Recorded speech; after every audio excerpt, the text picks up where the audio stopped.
Once, long ago, there lived an old king and his queen in a faraway land.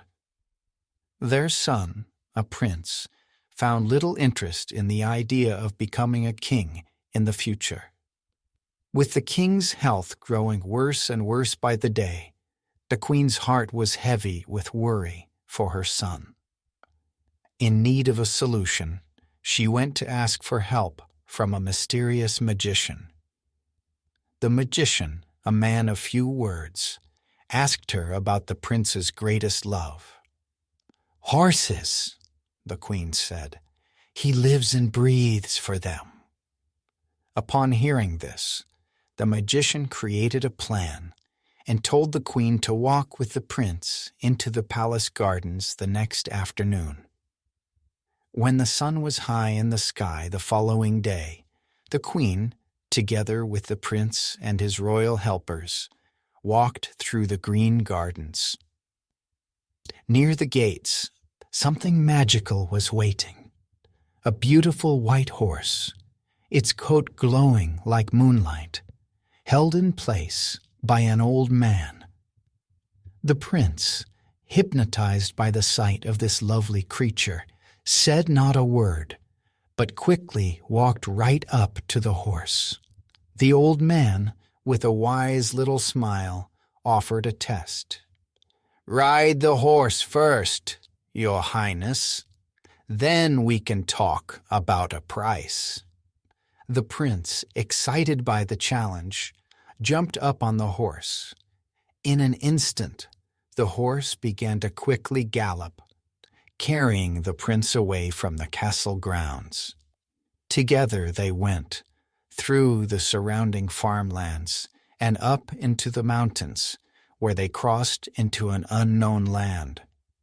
As night fell, the horse slowed down as they reached a deep and strange forest. Feeling lost, the prince finally came to a simple wooden house, where a beautiful young woman and her father, an old woodcutter, welcomed him. Every morning for weeks, the prince hopped onto the horse and tried to find his way back to his kingdom. But he could not. By nightfall, he always returned back to the forest, back to the simple house, and to the woodcutter and his daughter. Finally, the prince, unable to find his way back home, slowly began a new life.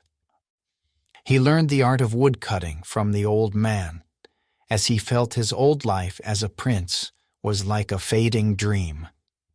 Love grew between him and the woodcutter's daughter, and before long there was a marriage and then the birth of 2 children. The prince was truly happy with his growing family, his work, and his life in the forest. In quiet moments, the prince found himself thinking less and less about his past life. After a few years, he almost never thought about his early days as a prince. But life had other plans for him. Late one summer day, he was deep in the forest, sitting next to his favorite pond, one with mysteriously still, crystal-clear water. At that moment, his children came running towards him, chased by a ferocious tiger. Before he could reach them, they jumped into the water and disappeared. The tiger jumped in behind them, also disappearing beneath the water.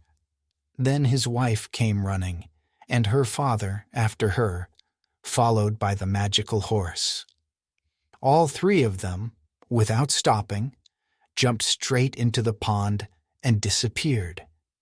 The prince stood frozen next to the water, crushed by losing everyone he loved just seconds earlier.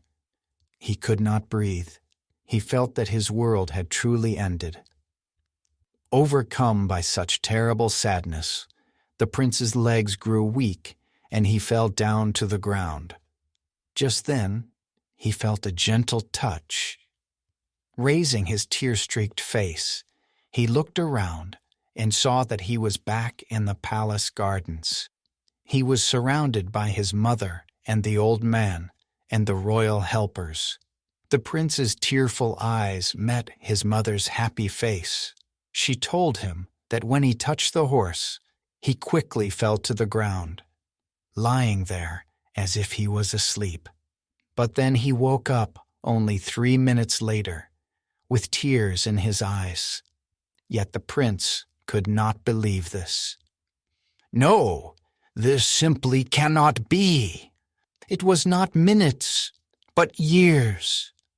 I had a family there, a whole life, my own work, a wife and children, people and places I loved, and now they are all gone." As the old man listened, with his eyes half closed, he smiled gently to the queen, then took the horse and walked away. This experience changed the prince. From that day on, his heart was open to the magic and shortness of life, and to the people around him. When he finally became king, he had true wisdom and great love for his people. He deeply listened to others and cared for their needs the best he could.